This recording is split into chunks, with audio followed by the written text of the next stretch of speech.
এই জন্য হচ্ছে আমরা ব্যাকগ্রাউন্ড কালার দিয়ে হচ্ছে আসলে ইয়া করি, ঠিক আছে, যাতে করে বোঝা যায়। যেমন আমি যদি এখন H1 তারপরে হচ্ছে H2 তারপরে হচ্ছে স্প্যান আর কি কি আছে, এই তিনটেই আছে। একটা জিনিস মনে রাখবেন, আপনাদের যদি একই স্টাইল মাল্টিপল আপনার ইয়াকে দিতে হয়, আপনি কিন্তু কমা দিয়ে লিখতে পারেন। মানে বিষয়টা আমি ভেঙে বলি, না হলে বুঝবেন না প্রথম প্রথম। যেমন ধরেন এই আমি চাচ্ছি H1কে ব্যাকগ্রাউন্ড কালার দিব রেড, ঠিক আছে, রেড। একইভাবে আমি H2কেও দিব এবং স্প্যানকেও দিব, তাই না, স্প্যানকেও দিব। তো এখানে এই যে এখন কিন্তু আপনারা বুঝতে পারবেন যে কেন আসলে কোনটা কার নিচে কেন বসলো না, ঠিক আছে। ব্যাকগ্রাউন্ড কালার দিলেই আসলে আমরা কিন্তু স্পষ্ট হয়ে যাই। দেখেন একটা আসলে শুরু থেকে শেষ পর্যন্ত জায়গা দখল করছে, সুতরাং 2 আপনি যদি একটা ব্লক এলিমেন্ট দেন তাহলেও নিচে যাবে, ইনলাইন এলিমেন্ট দিলেও নিচে যাবে। সো আমরা 2 যেহেতু ইনলাইন এলিমেন্ট দিয়েছি সে নিচে আসে, কিন্তু 2 যেহেতু ইনলাইন এলিমেন্ট, এইবার 2 এর পরে আপনি যদি একটা ইনলাইন এলিমেন্ট দেন তাহলে সে পাশাপাশি চলে আসবে, কারণ 2তে এতটুকু জায়গা দখল করছে, এখন তো তার পাশে অনেক জায়গা। কিন্তু এই 3 যদি আপনি এখানে একটা ব্লক এলিমেন্ট দিতেন তাহলে কিন্তু আবার 3 নিচে চলে আসতো। এর কারণ আমরা জানি যে ব্লক এলিমেন্ট একদম শুরু থেকে একদম শেষ পর্যন্ত জায়গা দখল করে। যাই হোক, তো এখানে এখন আরেকটা জিনিস শিখে রাখেন, দেখেন আমরা কোডটাকে কিভাবে ছোট করতে পারি। 3টা এলিমেন্টকেই আমরা কি দিছি বলেন তো, ব্যাকগ্রাউন্ড কালার রেড দিছি, মানে তাদের স্টাইল কিন্তু সেম। স্টাইলে কি পার্থক্য আছে? পার্থক্য নাই। যেহেতু স্টাইল 3টেই সেম, সুতরাং 3বার করে কোড লেখার কোনো প্রয়োজন নাই। যেহেতু H1এও আপনি এই স্টাইল দিবেন, H2তেও এই স্টাইল দিবেন, স্প্যানেও এই স্টাইল দিবেন, সুতরাং আপনি এখানে কমা দিয়ে লিখতে পারেন যে H1, H2, sorry H2,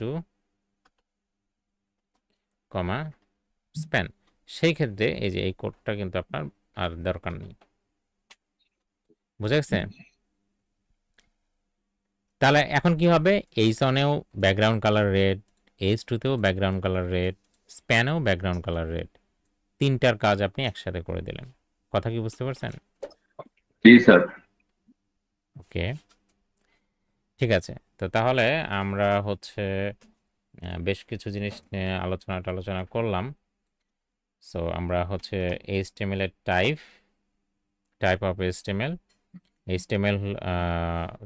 element, sorry type of HTML বলতে HTML এলিমেন্টের কথা বলতেছি। HTML এলিমেন্ট হচ্ছে 2 ধরনের, একটা হচ্ছে ব্লক আর একটা হচ্ছে ইনলাইন। চলেন আমরা হচ্ছে 2 নম্বর টপিকে চলে যাই, how to make image as a link. আমরা কিভাবে ইমেজকে একটা লিঙ্ক হিসেবে তৈরি করতে পারি, ঠিক আছে।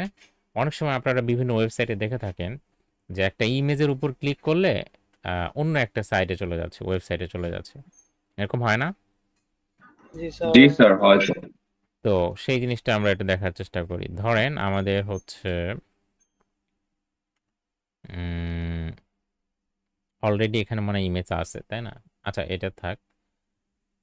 আচ্ছা এখানে একটা ইমেজ আনি, ধরেন যে আমাদের এখানে স্টাইল আর কিছু নাই, এগুলো সব কেটে দিলাম। এবং একটা ইমেজকে আনার জন্য আমরা কি ট্যাগ ব্যবহার করি? IMG, right. সো আইএমজির মধ্যে সোর্স থাকে আর অল্ট থাকে, ঠিক আছে। অল্ট মানে হচ্ছে অল্টারনেটিভ থেকে আসলে অল্ট ইস সোর্স কিন্তু সোর্সের হচ্ছে মানে সংক্ষিপ্ত ফরম্যাটে অ্যাট্রিবিউটগুলো লেখা। এই দুইটাই আসলে কি বলেন তো? অ্যাট্রিবিউট, সোর্স আর এটা হচ্ছে অল্টারনেটিভ, অল্ট, ঠিক আছে। যাই হোক, তো সোর্সের মধ্যে মূলত আপনার ইমেজের লোকেশনটা দেখাই দিতে হয়, ইমেজের লোকেশনটা কোথায়। তো আমরা এখন আসি হচ্ছে এই ফাইলে, তাই না, ব্লক অ্যান্ড ইনলাইন এই ফাইলে আসি। এই ফাইলে আমরা কি করব, আমাদের ধরেন যে বিডির পতাকা, বাংলাদেশের পতাকা আমরা নিব। সো জাস্ট আপনি হচ্ছে স্ল্যাশ দিবেন, দেখেন স্ল্যাশ দেওয়ার সাথে সাথে আপনাকে রেকমেন্ড ভিএস কোড কিন্তু আপনাকে দেখাচ্ছে। তো আমি bd.png এটা নিলাম। তো আমরা জানি যে এই পতাকাটা অনেক বড়, গত ক্লাসে আমরা দেখছিলাম। তো এটাকে আমরা কিভাবে কমাবো?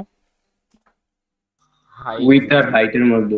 হ্যাঁ, শুধু যদি উইথ আমরা হচ্ছে 200 পিক্সেল করে দেই তাহলে কিন্তু এটা দেখেন কমে গেছে। ঠিক আছে, আর একটা জিনিস মনে রাখবেন, এই ইমেজের ক্ষেত্রে আপনি যখন অ্যাট্রিবিউট আকারে উইথ লিখবেন তখন 200 শেষে পিক্সেল শব্দটা দিতেই হবে, বিষয়টা এরকম না। আপনি যদি পিক্সেল নাও দেন তারপরও 200 পিক্সেল ধরে নেবে। দেখেন কোনো চেঞ্জ আছে? না চেঞ্জ স্যার। নেই। তাহলে এটা বাই ডিফল্ট হচ্ছে পিক্সেল হিসাব করে। আচ্ছা, তো আপনি চালিয়ে দিতেও পারেন, চালিয়ে নাও দিতে পারেন। আচ্ছা, গত ক্লাসে আপনাদের এই জিনিসটা আসছিল, ভিএস কোড আমাদের সরাসরি এটা এই অ্যাট্রিবিউটটা আমাদের দেখাইছিল, বাট আমি আপনাদের ডিসক্রাইব করি নাই। আজকে একটু বলি, সেটা হচ্ছে যে অল্ট অ্যাট্রিবিউট হচ্ছে কখন কাজ করে। ধরেন এই ইমেজটা কোনো কারণে হচ্ছে আপনার অ্যাপ্রোপ্রিয়েটলি এটা আসলো না, সেটা আপনার সার্ভার জনিত জটিলতার কারণে হোক, আপনার ইন্টারনেটের কারণে হোক। অনেক সময় ইন্টারনেট অনেক আপ ডাউন করে না, তো সেক্ষেত্রে অনেক সময় কন্টেন্টগুলো কিন্তু লোড হয় না ঠিকঠাক মতো। যে কোনো কারণেই হোক না কেন, ইমেজটা যদি লোড না হয়, এই জায়গায় কি ছিল সেটা যাতে দেখাতে পারে। তো এই জায়গায় মানে একটা টেক্সট দেখাবে সোজা কথা, এই টেক্সটটা কি হবে সেইটা আপনি এখানে অল্ট অ্যাট্রিবিউটের মধ্যে আপনি বলে দিতে পারেন। মানে অল্ট মানে কি, অল্টারনেটিভ থেকেই আসলে অল্ট অ্যাট্রিবিউটটা আসে। সো আমরা মূলত অল্টারনেটিভ বলতে কি বুঝি, যে কোনো কিছুর বিকল্প। যখন ইমেজটা শো হলো না, তাহলে বিকল্প হিসেবে অন্তত অন্তত আমি লিখে দেবো এখানে এমন একটা কিছু লিখবো যেটা আসলে এই ইমেজের সাথে রিলেভেন্ট হয়। ঠিক আছে, এটা না লিখলেও কোনো কিছু নাই, কোনো সমস্যা নাই। এমনকি অ্যাট্রিবিউটটা একবার তুলে দিলেও কোনো সমস্যা নেই, বাট এটা লেখাটা ভালো একটা প্র্যাকটিস। বুঝতে পারছেন? এটা লেখাটা উচিত, কারণ আপনার ওয়েবসাইটে কথার কথা কোন কারণে লোড হলো না, অ্যাটলিস্ট আপনি যদি এখানে লিখে দেন যে বাংলাদেশ ফ্ল্যাগ, এখানে আপনি যে কোনো কিছু লিখতে পারেন বাংলাদেশ ফ্ল্যাগ, তাহলে কোনো কারণে যদি এটা লোড না হয়, যেমন আমি ইচ্ছাকৃতভাবে একটা ভুল করি, ধরেন এখানে পিএনজিটা জিটা বাদ দিয়ে দিলাম, খেয়াল করেন তো আসে না বাংলাদেশ ফ্ল্যাগ। জি স্যার। তার মানে আপনার ওয়েবসাইটের সব কন্টেন্টই আপনার ধরেন দেখা যাচ্ছে এটা কোনো কারণে হচ্ছে সার্ভার জটিলতায় আসে নাই।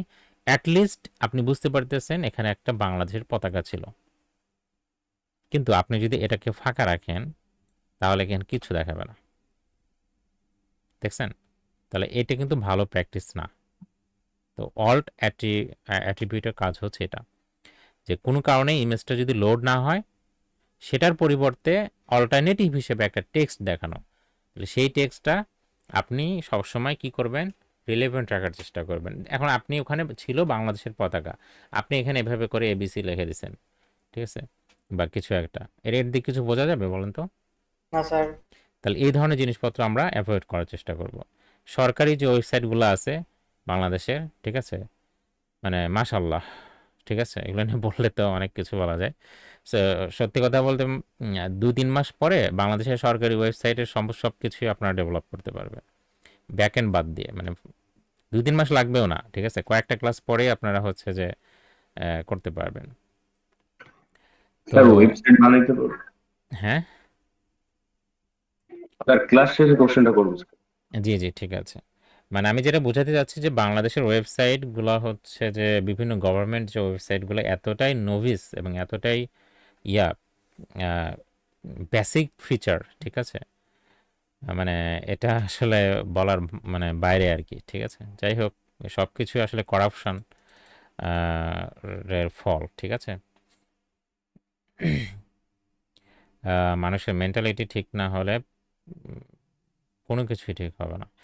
এনিওয়ে, সো তাহলে আমরা যেটা বললাম যে অল্ট অ্যাট্রিবিউটের মধ্যে আমরা এটা সবসময় দেওয়ার চেষ্টা করব, এটা অ্যাভয়েড করবেন না, এটা দেওয়া ভালো। আর এটা সবসময় আপনার যে ইমেজ তার সাথে কি রাখবেন, একটু রিলেভেন্ট কিছু রাখার চেষ্টা করবেন। ধরেন যে আমি লিখলাম বাংলাদেশ ফ্ল্যাগ, অথবা আপনি লিখতে পারেন এরকমও লিখতে পারেন দ্য ফ্ল্যাগ অফ বিডি অথবা বাংলাদেশ। হ্যাঁ, ওকে, হোয়াটএভার। সো এই তো, তো আমি এখন আগের মতো ঠিক করে দিই। এখন ইমেজটা যখন ঠিক হয়ে যাবে তখন কিন্তু তাহলে ওই লেখাটা আবার দেখা যাবে না। সো এই যে এখন এখন তো ইমেজ চলেই এসছে, সো এখন তো আর এই লেখাটা দেখার কোনো দরকার নাই। এই তো যাই হোক, এটা হচ্ছে নর্মাল একটা ইমেজ আনলাম, কিন্তু খেয়াল করে দেখেন ইমেজের উপর ক্লিক করলে কি কিছু হচ্ছে? আমরা গত ক্লাসে দেখছিলাম যে অ্যাঙ্কর ট্যাগের মধ্যে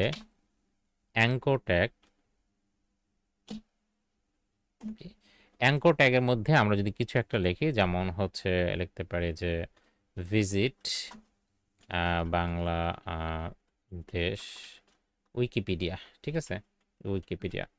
সো আমরা যদি এরকম কিছু লিখি, যে দেখেন ভিজিট বাংলাদেশ উইকিপিডিয়া, দেখেন অ্যাঙ্কর এলিমেন্ট হচ্ছে একটা কি এলিমেন্ট। গত ক্লাসে কিন্তু যখন আমরা করছিলাম তখন আপনাদের আমি যেহেতু ওটা আমাদের কনটেক্সটের বারে ছিল, গত ক্লাস তো আমরা ওটা শিখাই নাই, সুতরাং আমি তখন ইচ্ছাকৃতভাবেই বলি নাই। সো আপনারা হয়তো খেয়াল করছেন যে পতাকার হয়তো লেফটে বা রাইটে এরকম কিন্তু লেখা ছিল। তো এই জিনিসটা কেন নিচে আসে নাই? কারণ এই ইমেজ এলিমেন্টও ইনলাইন, অ্যাঙ্কর এলিমেন্টও ইনলাইন। বুঝতে পারছেন? ইমেজও হচ্ছে ইনলাইন, অ্যাঙ্করও ইনলাইন। তো ইমেজের জন্য কতটুকু জায়গা লাগছে? এই যে এতটুকু জায়গা লাগছে, এতটুকু না? সে কি লেফট থেকে রাইট পর্যন্ত পুরো জায়গা নিছে? না না, স্যার। না, সে জায়গা নিছে এতটুকু। তো এতটুকু জায়গা যেহেতু নিছে, তাহলে এইটা এই যে এও হচ্ছে আবার ইনলাইন। এ মানে হচ্ছে অ্যাঙ্কর এলিমেন্ট, ঠিক আছে? বা আপনি এ ট্যাগ হিসেবে মনে রাখতে পারেন, কোনো সমস্যা নেই। এতে এ ট্যাগটা কি করছে? এটাও হচ্ছে ইনলাইন। যেহেতু এটাও ইনলাইন, সো সে কি করবে? এর পাশে বসে যাবে। তাই হয়েছে। যাই হোক, ভিজিট বাংলাদেশ উইকিপিডিয়া, আপনি এখানে যদি বাংলাদেশের উইকিপিডিয়ার যে লিঙ্কটা আছে, বাংলাদেশ উইকিপিডিয়া, সো আমি এই যে লিঙ্কটা কপি করে আমি এখানে এই HREF এর মধ্যে দিলে আমরা জানি যে এটা কাজ করে, তাই না? তো আমি আচ্ছা আরেকটা জিনিস করি, আমরা হচ্ছে টার্গেট কি করব? ব্ল্যাঙ্ক। টার্গেট ব্ল্যাঙ্ক, এটা আমরা গত ক্লাসে শিখছি। So target blank. এখন যেটা হবে, আচ্ছা আমি কোডটা নিচের দিকে নিয়ে আসলাম। তো এখন যেটা হবে যে আমি এখানে ক্লিক করলে নতুন ট্যাবে হচ্ছে আমাদের আগের ট্যাবটা ঠিকই থাকবে, নতুন ট্যাবে আমাদের বাংলাদেশের উইকিপিডিয়ার পেজটা চলে আসলো। তার মানে একটা টেক্সটকে কিভাবে লিঙ্কে পরিণত হয় এটা আমরা জানি। কিভাবে করতে হয়? এটা একটা টেক্সট না, বলেন তো? জি স্যার। তো টেক্সটকে আমরা কিভাবে লিঙ্কে পরিণত করতে পারি সেটা আমরা জানি। সেটা কিভাবে করতে হয়? অ্যাঙ্কর ট্যাগের মাধ্যমে। ট্যাগের মাধ্যমে। জি, অ্যাঙ্কর ট্যাগ বা অ্যাঙ্কর এলিমেন্টের মাধ্যমে। এটার মাধ্যমে করতে হয় একটা টেক্সটকে, কিন্তু একটা ইমেজকে কিভাবে করতে হয়? সো এখানে আমাদের একটু বুদ্ধি খাটাতে হবে, ট্রিক্স খাটাতে হবে। সেটা হচ্ছে আমরা জানি যে অ্যাঙ্করের মধ্যে দিলে, যেহেতু অ্যাঙ্করের মধ্যে টেক্সট দিলে সেটা কি হয়? অ্যাঙ্করের মধ্যে টেক্সট দিলে সেই টেক্সটটা লিঙ্ক হয়ে যায়। তো অ্যাঙ্করের মধ্যে টেক্সট না দিয়ে আমি অ্যাঙ্করের মধ্যে ইমেজ দিয়ে দেব। আপনাদের গত ক্লাসে বলছিলাম, মনে আছে যে একটা এলিমেন্টের ওপেনিং ট্যাগ এবং ক্লোজিং ট্যাগ, তার মাঝখানে আমরা যেটা দেই সেটাকে বলা হয় কন্টেন্ট। এই কন্টেন্টটা কিন্তু টেক্সট হতে পারে, ইমেজ হতে পারে, ভিডিও হতে পারে, মানে যে অংশটা সিলেক্ট করে আছি। তো আমাদের এই অ্যাঙ্কর ট্যাগের এই মুহূর্তে কন্টেন্টটা কি বলেন তো? এইটা এইটা আমরা গত ক্লাসে দেখেছিলাম যে এটা কি হতে পারে? টেক্সট হতে পারে, ইমেজ হতে পারে, ভিডিও হতে পারে, ঠিক আছে? এটা বলছিলাম না? স্যার। জি, এমনকি অন্য একটা এলিমেন্টও হতে পারে। তো আমরা এখন এই টেক্সটটাকে বাদ দিয়ে আমরা যেহেতু ইমেজকেই লিঙ্ক বানাতে যাচ্ছি, খেয়াল করেন। তো আমরা এখন যেটা করব সেটা হচ্ছে যে এখানে দেখেন ক্লিক করলে কিছু হচ্ছে না। আমি চাচ্ছি যে এই বাংলাদেশের পতাকায় ক্লিক করলে যেন উইকিপিডিয়ার পেজে চলে যায়। তাহলে সেটা করার জন্য আমরা এখন এটাকে সরাই দিলাম। দেখেন এটাকে টেক্সটটাকে সরাই দিলাম। সো আমাদের কিন্তু কোনো লিঙ্ক কোথাও আমরা পাচ্ছি না। টেক্সট এখানে তো নাই, কারণ হচ্ছে যে আমাদের ভিতরে তো কোনো কন্টেন্ট নাই। অ্যাঙ্কর ট্যাগের মাঝখানে কিন্তু কোনো কন্টেন্ট নেই, আমি যেখানে কার্সরটা রাখছি। তো আমরা মূলত এই মুহূর্তে টেক্সটটাকে লিঙ্ক হিসেবে তৈরি না করে আমরা ইমেজটাকে একটা লিঙ্ক তৈরি করব। এই জন্য যেটা করব, এই পুরো ইমেজ এলিমেন্টটা এর ভিতরে আমরা কি করে দেব? কপি করে দিয়ে দেব। আপনি চাইলে এরকম এরকম মাঝখানে দিয়ে দিতে পারেন। বাস একইভাবে বাংলাদেশের পতাকায় কিন্তু আসছে, ঠিক আছে? বাংলাদেশের পতাকাই কিন্তু চলে আসে, কিন্তু বাংলাদেশের পতাকা কিন্তু এখন ক্লিকেবল এবং এখানে ক্লিক করলে উইকিপিডিয়ার পেজে চলে যাবে। ঠিক আছে, খেয়াল করে দেখেন, আগে কিন্তু বাংলাদেশের পতাকা যখন আপনি কার্সরটা নিতেন তখন এই যে এরকম ছিল কার্সরের চেহারাটা। ও আচ্ছা, এটা ইয়ে করলে তো চলে যায়। যাই হোক, মানে যে এরকম ছিল, এই যে এরকম আর কি। হ্যাঁ, কিন্তু আমি এখন যখনই বাংলাদেশের পতাকার উপরে কার্সরটা নিচ্ছি, খেয়াল করে দেখেন, এটা কিন্তু হাতের মতো আমাকে বোঝাচ্ছে যে এখানে আপনি চাইলে ক্লিক করতে পারেন, তাই না? সো জি স্যার। এখন আমি যদি বাংলাদেশের পতাকায় ক্লিক করি, দেখেন এরকম চলে এসে আমাদের উইকিপিডিয়া, বা আপনি এখানে যে লিঙ্কটা দিবেন সেই লিঙ্কটাই চলে আসবে। তাহলে আমি এখানে যেটা করলাম, অ্যাঙ্কর এলিমেন্টের ভিতরে কন্টেন্ট হিসেবে কাকে দিলাম, একটা ইমেজ দিলাম, কারণ আমরা জানি যে কন্টেন্ট হিসেবে টেক্সটের বদলে ইমেজও দেওয়া যায়। হ্যাঁ, আমরা এটা গত ক্লাসে বলছিলাম, ভিডিও দেওয়া যায়, ঠিক আছে, অন্য একটা এলিমেন্টও দেওয়া যায়, হোয়াট এভার আপনার যা খুশি তাই দিতে পারবেন। তাহলে আমরা চাইল্ড হিসেবে একটা ইমেজকে দিয়ে দিলাম, ভিতরে দিয়ে দিলাম। এইভাবে হচ্ছে আমরা একটা ইমেজকে কি করতে পারি, লিঙ্ক করতে পারি। লিঙ্ক হিসেবে তৈরি করতে পারি। জি, তাহলে এটা হচ্ছে আমাদের সেকেন্ড টপিক ছিল। অ্যান্ড থার্ড হচ্ছে HTML table. So HTML table সম্পর্কে আমরা একটু ইয়ে করার চেষ্টা করি। সো আমি এখন নতুন একটা ইয়ে নিই, ধরেন শোনেন, প্রত্যেকটা ফাইল স্বতন্ত্র, ঠিক আছে, কারোর সাথে কারোর কোনো ইয়া নেই। সো এত ফাইল দেখে আবার ঘাবড়ায় যান না। সো আমি ধরেন টেবিল ডট এইচটিএমএল, ঠিক আছে, আমি একটা ফাইল নিলাম। সো কোনো ফাইলের সাথে কোনো ফাইলের কোনো সম্পর্ক নাই, এই। আর এগুলো আমি কেটে দিলেও কোনো সমস্যা নেই, আমি যদি সবই কেটে দিই, কারণ মূলত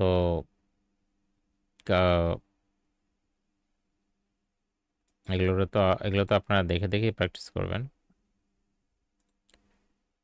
আচ্ছা, আপাতত থাক। ধরেন আমাদের হচ্ছে টেবিল, এই টেবিলের মধ্যে কিছু আছে, তাহলে আমরা এখানে যে এই এখানে এসে আমরা কি করব, টেবিল ডট এইচটিএমএল। টেবিলের মধ্যে কিছু নাই, ঠিক আছে, এই। সো আমি এখানে আমার বলের প্লেটটা দিয়ে দিলাম। আমি একটু টেস্ট করে দেখি আমার সার্ভারটা কাজ করতেছে কিনা। জি না, সার্ভারটা একটু রিস্টার্ট করতে হবে তাহলে। তো সেক্ষেত্রে আমি পোর্ট এখানে ক্লিক করলাম, এখানে আবার ক্লিক করলাম, এই এখন এটা কাজ করবে। তো ফাইন। তো কখনো যদি আপনাদের সার্ভার ঠিকঠাক মতো মানে লাইভ সার্ভারটা কাজ না করে, তাহলে আপনি এখানে যে পোর্টের এখানে ক্লিক করবেন, তাহলে এটা ক্লোজ হয়ে যাবে। ক্লোজ হয়ে গেলে আবার ক্লিক করবেন, তখন এটা আবার চলে আসবে। তো যাই হোক, তাহলে আমি এখন আপনাদের দেখাবো হচ্ছে টেবিল, তাই না? সো দেখেন, টেবিল তৈরি করার জন্য প্রথমে আপনার টেবিল নামে একটা এলিমেন্ট দিতে হয়, এটা হচ্ছে ফার্স্ট রুল। তাহলে ফার্স্ট রুল কি, টেবিল তৈরি করার জন্য আপনার কি করতে হয়, টেবিল নামে একটা এলিমেন্টস দিতে হয়, দিলাম। এখন টেবিলের কি থাকে বলেন তো, ধরেন আমি আপনাদের একটু দেখাই। ধরেন আমি একটা এরকম টেবিল তৈরি করলাম। সো এখানে এই টেবিলের হচ্ছে এই টেবিলের রো কয়টা আর কলাম কয়টা কেউ বলেন তো?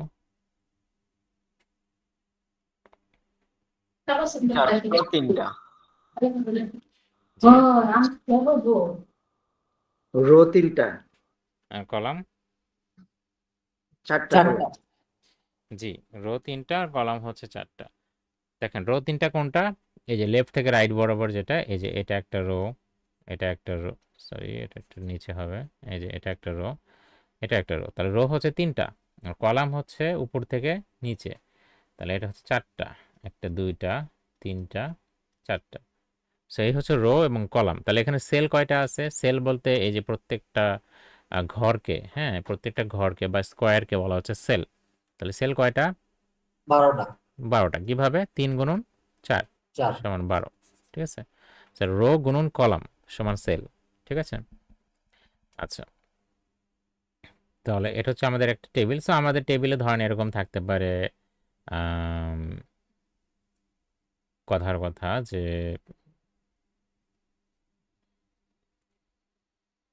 ধরেন প্রোডাক্ট, মনে করেন একটা টেবিল আছে যে এখানে প্রোডাক্ট নেম, তারপরে এখানে আছে প্রাইস, ঠিক আছে, একটা প্রোডাক্ট, সেই প্রোডাক্টের প্রাইস, তারপরে এখানে হচ্ছে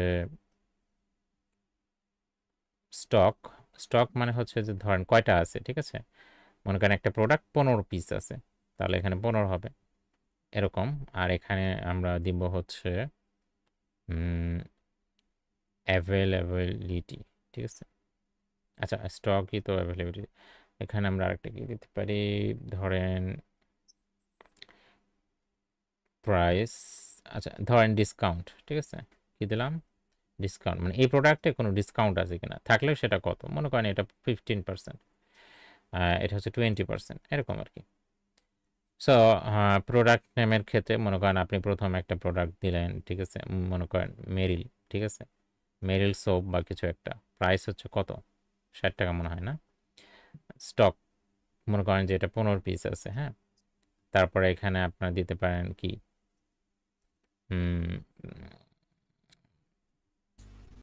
ধরেন ফ্রুটো। একটা, হ্যাঁ, ফ্রুটো। ফ্রুটো, জি স্যার। আচ্ছা আচ্ছা, যাই হোক আমরা হচ্ছে ফ্রুটো, আচ্ছা ফ্রুটো যেহেতু মনে করছেন ওই টাইপেরই আমরা অন্য একটা জিনিস এসএমসি প্লাস, ফ্রুটো আমরা এসএমসি প্লাস নামে একটা ইয়ে আছে, ঠিক আছে। তো এটা প্রাইস কত, এটা প্রাইস 35, স্টক মনে করেন এখানে 20, এটা ডিসকাউন্ট মনে করেন কথার কথা 20%। এনিওয়ে, সো এই হচ্ছে আমাদের একটা টেবিল মনে করেন। তো আপনি ওয়েবসাইটে এরকম টেবিল আপনার তৈরি করার প্রয়োজন হতেই পারে। তো সেক্ষেত্রে আপনি কীভাবে তৈরি করবেন? তো তার জন্য প্রথমে আপনার হচ্ছে টেবিল এলিমেন্টটাকে ব্যবহার করতে হবে। টেবিলের মধ্যে দেখেন আপনার রো কয়টা এখানে, 3টা। তাহলে আপনি টিআর, টিআর মানে টেবিল রো, বুঝছেন? টিআর দিবেন কয়টা, 3টা। আপনি স্ট্রাকচারটাকে গঠন করবেন, বুঝছেন? কারণ আমরা জানি যে এইচটিএমএল দিয়ে কি গঠন করতে হয়, স্ট্রাকচার। স্ট্রাকচার, ঠিক আছে। তো আমরা সেটাই করতেছি।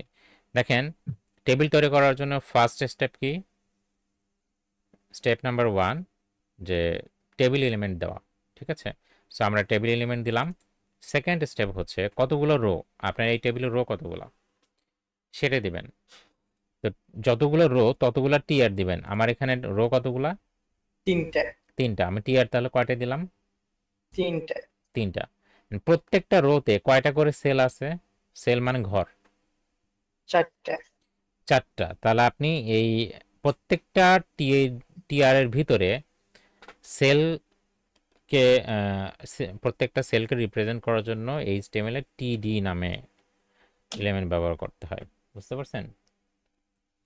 তো সেল কয়টা এই রোতে, 4টা। তাহলে আপনি টিডি কয়টা দিবেন, 4টা। বুঝা গেছে? এই তাহলে একই জিনিস আপনি হচ্ছে আপনার সেকেন্ড রো, এই যে এইটা, এর মধ্যেও আপনি তাই করবেন। একই জিনিস আপনার থার্ড রো, কারণ এই থার্ড রোতেও 4টা সেল আছে, 4টা। এই ওকে, শেষ। এটা হচ্ছে আপনার স্ট্রাকচার। তাহলে বুঝতে পারছেন স্ট্রাকচারটা? জি স্যার। তো খুবই সিম্পল। আমি মানে 3টা স্টেপ, আপনি 3টা স্টেপের মাধ্যমে হচ্ছে যে একটা টেবিল ক্রিয়েট করতে পারেন। প্রথমে হচ্ছে আপনার টেবিল এলিমেন্ট দিতে হবে, এরপরে কয়টা রো আপনার টেবিল, আমরা যে আমাদের এই মুহূর্তে যে ডেমো একটা টেবিল আমরা ক্রিয়েট করছি তার রো হচ্ছে 3টা। সুতরাং আমরা টিআর দিলাম 3টা, এক, এই যে 1টা 2টা 3টা। প্রত্যেকটা রোর মধ্যে কয়টা করে সেল আছে বা কয়টা করে কলাম আছে, ঠিক আছে। সো কলাম হচ্ছে যেহেতু আমাদের 4টা, সুতরাং আমাদের টিডিও হবে 4টা, ঠিক আছে। সো এখন চলেন আমরা এই টিডি দেখেন, আলটিমেটলি আমাদের এই টিডি গুলোই কিন্তু ফিল আপ করতে হয়েছে, তাই না? সো প্রথমটা কি ছিল বলেন তো, প্রোডাক্ট নেম, প্রোডাক্ট নেম, ওকে। সো প্রোডাক্ট নেম, আচ্ছা আমি একসাথে দিলাম যাতে আপনাদের বুঝতে সুবিধা হয় যে এটা আসলে একটাই এর পরেরটা হচ্ছে প্রাইস, এর পরেরটা কি প্রাইস, এর পরেরটা হচ্ছে স্টক, স্টক এন্ড তারপরেরটা হচ্ছে ডিসকাউন্ট, ডিসকাউন্ট। ওকে, তো চারটা কিন্তু আসছে। আচ্ছা দেখেন আমাদের চারটা ইয়ে কিন্তু চলে আসে। এখন এরপরে আমাদের এটা হচ্ছে প্রথম প্রোডাক্টটা কি লিখছিলাম, মেরিল সোপ, এবং সেটা আমরা লিখছিলাম 60, তারপরে 15, এবং এটা হচ্ছে, আচ্ছা আমরা একটু 17% দিই, দুটোই 15 তো। আচ্ছা এরপরেরটা হচ্ছে এসএমসি প্লাস, এরপরেরটা হচ্ছে 35, 20, তারপরটা হচ্ছে 18%। ঠিক আছে, ওকে। সো আমাদের দেখেন ইয়াটা কিন্তু চলে আসছে। এখন স্ট্রাকচার আমাদের হয়ে গেছে, ঠিক আছে। শুধু আমাদের এখন কি করতে হবে, এখন একটু ডিজাইনের কাজকর্ম বাকি আছে। সো এই ডিজাইনের কাজকর্ম আমরা মূলত কি দিয়ে করব, সিএসএস দিয়ে করব। তবে এইচটিএমএল দিয়েও ছোটোখাটো বিষয় কাজ করা যায়, ওই স্ট্রাকচারের বিষয়টাই কাজ করা যায়।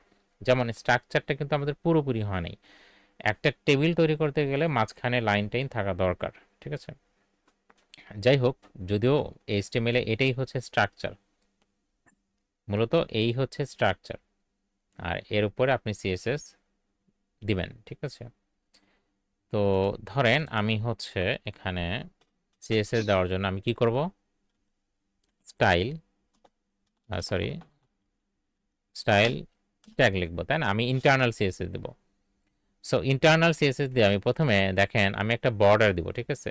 চারপাশ দিয়ে কি করব, একটা বর্ডার দেব। তো বর্ডার আমি কার উপরে দেব, দেখেন আপনি যদি বর্ডারটা শুধু টেবিলের উপরে দেন, মনে করেন টেবিল এর উপরে আপনি হচ্ছে শুধু বর্ডার দিলেন, বর্ডার 1 পিক্সেল সলিড ব্ল্যাক। এই জিনিসটা কি আমি আপনাদের বলতেছি আগে, যেহেতু আপনারা সিএসএস এ মাত্রই শুরু করছেন। সো বর্ডার হচ্ছে আমাদের একটা প্রপার্টি। বর্ডার কি প্রপার্টি, আমরা বলছি যে কাজ করতে করতেই আমরা শিখবো, তাই না। বিভিন্ন প্রপার্টি আমরা কাজ করতে করতেই শিখবো। সো আর 1 পিক্সেল সলিড ব্ল্যাক এটা হচ্ছে এই বর্ডার প্রপার্টির ভ্যালু।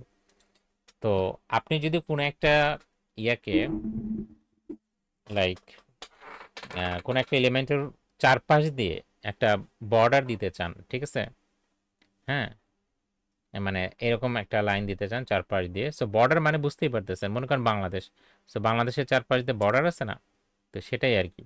তো এই বর্ডার মানে চারপাশ দিয়ে এরকম একটা লাইন। সো এটা যদি দিতে চান তাহলে আপনার কি প্রপার্টি ব্যবহার করতে হবে, বর্ডার প্রপার্টি। এবং বর্ডার প্রপার্টির ভ্যালু হিসেবে আপনি এখানে তিনটা জিনিস দিচ্ছেন, খেয়াল করেন। আমরা সাধারণত জানি যে সিএসএস এ বর্ডারের এক বর্ডার না, মানে যে অন্য যে কোনো প্রপার্টি আমরা যেমন কালারের ক্ষেত্রে দেখছিলাম যে একটা জিনিসই দিতে হয়, কিন্তু এখানে আমরা এসে দেখতে পাচ্ছি একটু ব্যতিক্রম আছে, যে এখানে ভ্যালু আমরা তিনটা দিছি, তাই না। আসলে ভ্যালু একটাই, এই তিনটে মিলে একটা, আমরা স্পেস দিয়ে দিছি। তো তিনটার মিনিং আছে, এই মিনিংটা আমরা একটু বোঝার চেষ্টা করি। 1 পিক্সেল মানে হচ্ছে যে এই বর্ডারটা কতটা মোটা হবে বা চিকন হবে, ঠিক আছে। 1 পিক্সেল মানে হচ্ছে এটা এরকম। আপনি যদি এটা বাড়ান তাহলে কিন্তু দেখবেন যে এই বর্ডারটা বড় মানে ইয়া হয়েছে আর কি। যেমন আমি একটু আপনাদের দেখাই লাইভ, আমি এটা 1 পিক্সেল না দিয়ে আমি এটা 2 পিক্সেল দিলাম। খেয়াল করেন বর্ডারটা কি বড় হয়েছে না, মানে একটু মোটা হয়েছে না। জি জি স্যার। আমি যদি 3 পিক্সেল দেই আরও মোটা হবে, দেখেন, দেখছেন। সো আমি ইনিশে এটাকে আসলে 1 পিক্সেলে রাখি বা 2 পিক্সেল, হ্যাঁ চাইলে আমরা 2 পিক্সেল দিতে পারি। আচ্ছা 1 পিক্সেলে থাকুক। আর সলিড মানে কি জানেন, সলিড মানে হচ্ছে যে একদম স্ট্রেট লাইন, ঠিক আছে, মাঝখানে কোনো ফোঁটা এরকম কোনো থাকবে না। যেমন আমি আপনাদের একটা জিনিস দেখাই, সলিড না দিয়ে আপনি যদি ডটেড দেন, ডটেড মানে হচ্ছে যে ডট ডট ডট এরকম আর কি, বুঝছেন। দেখেন তো আপনারা কি দেখতে পাচ্ছেন এটা, যে এটা একটু ডট ডট ডট এরকম আসছে, বা আমি একটু দেখা জুম যায় স্যার। করি, এই যে জি জি দেখা যায়।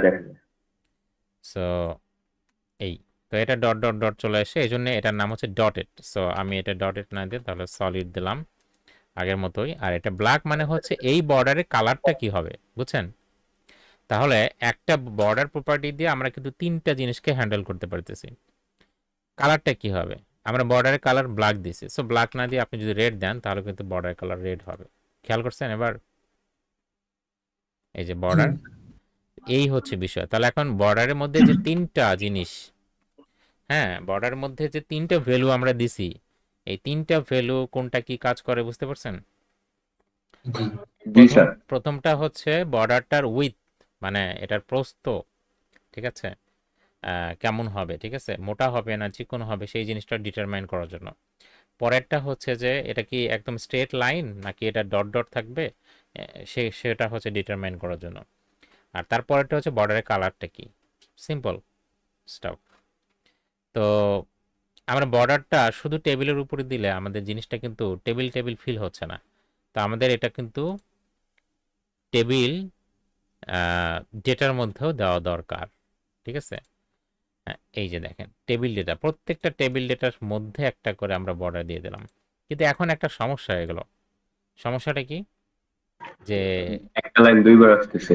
মানে ডাবল ডাবল দেখা যাচ্ছে, তাই না? কারণ প্রথমত চারপাশে একটা বর্ডার, তারপর প্রত্যেকটা সেলে আবার একটা বর্ডার, জিনিসটা কেমন জানি হয়ে গেল। টেবিল তো থাকা উচিত এরকম, তাই না? যে একটু আগে যেটা দেখাইছিলাম, যাই হোক উল্টা পাল্টা,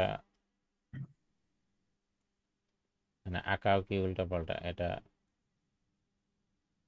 সো প্রোডাক্ট নেম মানে আচ্ছা আমি আর এখন লিখবো না, এরকম থাকা উচিত ছিল না। এই যে এখন আমি জি যেভাবে স্যার। দেখাচ্ছি, কিন্তু জি জি। এখন আছে কিভাবে, এখন আছে ডাবল হচ্ছে, ডাবল আছে। হ্যাঁ এখন আছে হচ্ছে এরকম একটা বর্ডার, পুরো টেবিলের চারপাশে একটা বর্ডার, এবং প্রত্যেকটা সেল একটা করে এরকম। আচ্ছা ঠিক আছে, সো আমাদের এরকম থাকা চলবে না, ঠিক আছে। যাই হোক এরকম করে আছে। তো এই জিনিসটাকে আপনি বাদ দেওয়ার জন্য একটা প্রপার্টি ব্যবহার করবেন, সেটা হচ্ছে বর্ডার কলাপস, ঠিক আছে। প্রপার্টির নাম কি? Border collapse. জি, বর্ডার কলাপসের ভ্যালু দিবেন কলাপস, এই যে আমাকে সাজেস্ট করছে, ঠিক আছে, কলাপস যদি আপনি দেন তাহলে দেখবেন এটা উধাও হয়ে গেছে। এই যে এখন ঠিক আছে, জি এখন কিন্তু এটা টেবিল টেবিল ফিল হচ্ছে, তাই না? আচ্ছা, পাশাপাশি আমি যদি হচ্ছে লাইক পুরো টেবিল একটা প্যাডিং, প্যাডিং জিনিসটা কি কাজ করে আমি এটা পরে আপনাদেরকে বুঝাবো, আপাতত আমি এমনি দিয়ে রাখলাম। আচ্ছা দাঁড়া,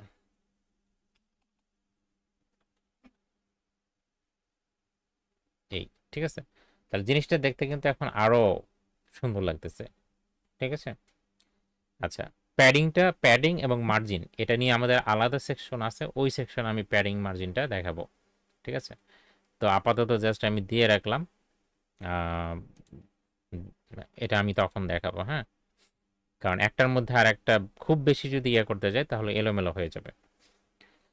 তো যাই হোক আমাদের টেবিলটার কিন্তু একটা মোটামুটি একটা শেপ চলে আসছে। আপনারা খেয়াল করেন যে এই সিএসএসটা অ্যাড করার আগে আমাদের টেবিলের চেহারাটা কেমন ছিল। আমরা আবার ব্যাকে চলে যাই, দেখেন দিস ইজ দ্য স্ট্রাকচার, ঠিক আছে। তাহলে HTML creates the structure and CSS creates the design part, okay. Yes sir. তো আমরা যদি এই যে সিএসএসটা অ্যাড করি তাহলে দেখেন কোথায় থেকে কোথায় চলে আসলো, দেখতে কিন্তু বেশ সুন্দর লাগতেছে। আর একটা জিনিস আপনাদের বলি, সেটা হচ্ছে এই যে প্রথম যে রো, সাধারণত একটা টেবিলের প্রথম রো, এটার প্রত্যেকটা জিনিস আসলে একটু বোল্ড থাকলে বেটার হতো, তাই না? এটা জি আপনি চাইলে ম্যানুয়ালি বোল্ড করতে পারেন, ঠিক আছে। বোল্ড নামে একটা প্রপার্টি আছে, সেটা আপনি করতে পারেন। যেমন ধরেন আমরা এভাবে লিখতে পারি, ধরেন এটাকে আমি বোল্ড করব, ঠিক আছে। তাহলে আমি এর মধ্যে স্টাইল দিয়ে আপনি কিন্তু দেখেন আপনি সিএসএস কিন্তু ইন্টারনাল সিএসএসও লিখছেন, এখন আবার ইনলাইন লিখতেছেন। আপনি একসাথে কিন্তু ইন্টারনাল, তারপর হচ্ছে ইনলাইন, এমনকি এক্সটার্নাল, তিনটে একসাথেও ব্যবহার করতে পারেন, কোনো সমস্যা নেই, ঠিক আছে। তো যাই হোক আমি ইন্টারনাল ব্যবহার করছি, এখন আবার ইনলাইন ব্যবহার করতেছি আপনাদের দেখানোর জন্য আর কি। ধরেন ফন্ট ওয়েট নামে একটা প্রপার্টি আছে, ফন্ট ওয়েট, এটা যদি আপনি বোল্ড দেন তাহলে বোল্ড হয়ে যাবে। দেখেন প্রোডাক্ট নেমটা বোল্ড হয়েছে না? এইভাবে জি। করে আপনি এই চারটার ক্ষেত্রেই প্রাইস, স্টক, ডিসকাউন্ট এভাবে বোল্ড করতে পারেন, কিন্তু এইটা একটা ভালো ওয়ে না, ঠিক আছে? আপনি আপনার ইউজার ইন্টারফেস যেটা বা আপনি যেটা দেখতে পাচ্ছেন এটা হয়তো আপনি ঠিকঠাক মতোই দেখতে পারবেন, কিন্তু ব্রাউজারকে, যেহেতু আমাদের HTML কোড ব্রাউজারকে তথ্য দিয়ে থাকে, এই তথ্যটা আপনি যখন হচ্ছে এটা টিডি না দিয়ে, এটাকে আমরা দেখেন টিডি দিছি চারটাকেই, তো মূলত এটা নিয়মটা হচ্ছে যে প্রথম রোটাকে টিডি না দিয়ে টিএইচ দেওয়া, মানে টেবিলের হেডার। টিএইচ মানে কি? Table header. হেডার। জি। তো সেটা করার জন্য আমাদের এখানে দিতে হয় হচ্ছে টি ডি না দিয়ে টিএইচ, মানে প্রথমটার ক্ষেত্রে, আর বাকিগুলো টিডি। কিন্তু আমি বলে রাখতেছি আপনারা যদি টিডি দেন কোনো সমস্যা নেই, এটা আহামরি কোনো মানে ভুল না, এটা ওরকম মেজর কোনো ভুল না, বুঝতে পারছেন? বাট এটা একটা ভালো ইয়ে আর কি, ওই যে আপনার সেই সোর্স না, অল্ট অ্যাট্রিবিউটের মধ্যে ওইটা লেখার মতো আর কি, লিখলে এটা বেটার, বাট না লিখলে কি হবে না? হবে। যাই হোক, আমরা এটা টিডি তাহলে বাদ দিয়ে আমরা এটাকে কি লিখবো? টিএইচ। এইচ। জি। এখন দেখেন, আচ্ছা, তো টিডি বাদ দিয়ে আমি টিএইচ লিখলাম, ঠিক আছে? এখন একটা সমস্যা হয়েছে, দেখেন এখানে কিন্তু কোনো ইয়া নাই, বর্ডার নাই। কারণটা কি? কারণ হচ্ছে আমরা এই যে টেবিলের উপরে বর্ডার দিছিলাম, টিডির উপরে বর্ডার দিছিলাম, আগে তো এখানে টিডি ছিল কিন্তু এখন তো টিএইচও আছে, তাই না? তাহলে আমাদের জি। কমা দিয়ে কি লিখতে হবে? টিএইচ। তাহলে কিন্তু আগের মতোই কাজ করতেছে, সবগুলো দেখেন বোল্ড হয়ে গেছে। প্রথম রোটা সাধারণত বোল্ড থাকা উচিত, যেহেতু ওটাই আসলে মিন করে যে কি নিচের ডেটাগুলা কি। তো এই জন্য আমরা এটাকে টিএইচ এ দিয়ে দেব। বাট আমি এগেইন আবার বলতেছি, আপনি যদি টিডিতে দেন কোনো সমস্যা নেই, ঠিক আছে? আচ্ছা, তাহলে আমরা HTML টেবিল সম্পর্কে আলোচনা করলাম এবং সেটা মোটামুটি কিভাবে একটা ডিজাইন করা যায় সেই বিষয় নিয়েও কথাবার্তা বললাম। এরপর হচ্ছে ইন্ট্রোডাকশন টু সিএসএস, যেটা নিয়ে অলরেডি কথা বলছি, মানে এই দুইটা আগে হয়ে গেছে আর কি।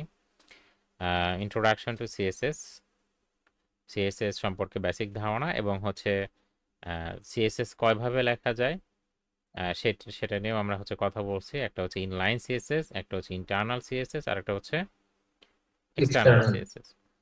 তো আমরা প্রথম দুইটা দেখছি, এবার হচ্ছে আমরা এক্সটার্নাল সিএসএসটা দেখব। এক্সটার্নাল সিএসএসটা হচ্ছে কি, যখন আপনার সিএসএস, তো এখন আমাদের এখানে কয় লাইন হয়েছে বলেন তো? 3 লাইন।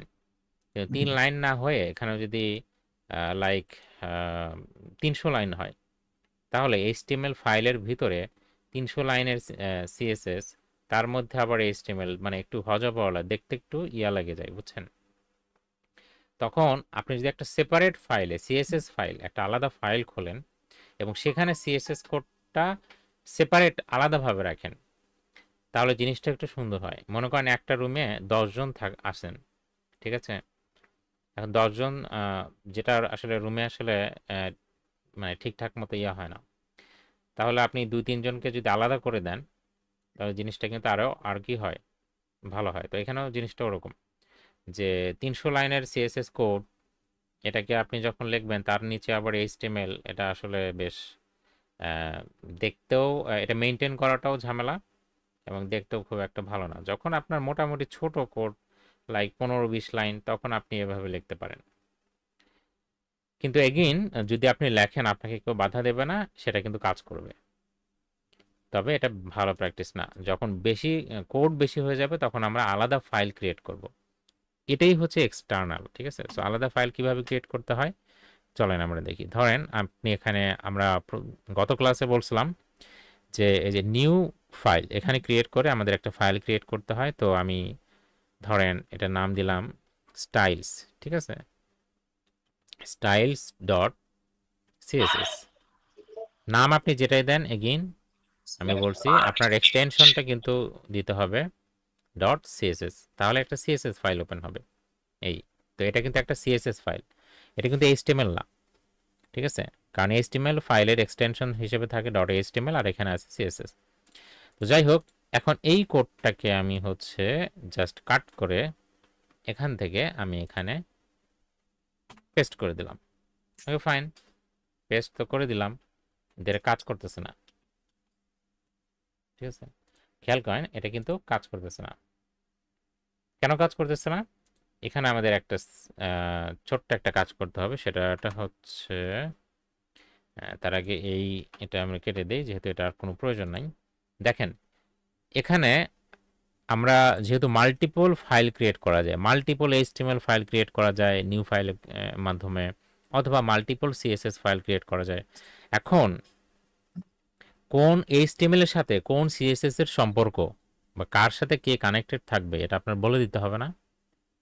কারণ এখানে ধরেন আরও সিএসএস ফাইল আছে, যেমন এখানে এইচটিএমএল ফাইল কয়টা বলেন তো কেউ একজন? 3টা। সিএসএস ফাইলও মনে করেন 3টা আছে।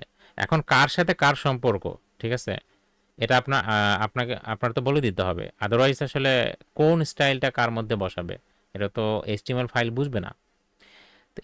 সেই জন্য যেটা করতে হবে, এই হেডের মধ্যে লিঙ্ক নামে একটা ট্যাগ আছে বা আপনার এলিমেন্ট আছে। সো লিঙ্ক এলিমেন্টের মধ্যে আপনার বলে দিতে হবে এই যে লিঙ্ক, ঠিক আছে। ভিএস আপনি যখনই লিঙ্ক লিখবেন ভিএস করে দেখেন নিচে দেখেন 3 নম্বরে সিএসএস এটা দেখাচ্ছে, ঠিক আছে। তো আপনি এটা দিবেন, 3 নম্বরটায় ক্লিক করবেন, ক্লিক করার সাথে সাথেই খেয়াল করেন এই যে এইচআরইএফ নামে একটা অ্যাট্রিবিউট আছে, হ্যাঁ, যেটা হচ্ছে অ্যাঙ্করের মধ্যেও থাকতো, তাই না, এই অ্যাট্রিবিউটটা। এইখানে আপনার বলে দিতে হবে যে আপনি কোন সিএসএস ফাইলের সাথে লিঙ্ক করতে চাচ্ছেন।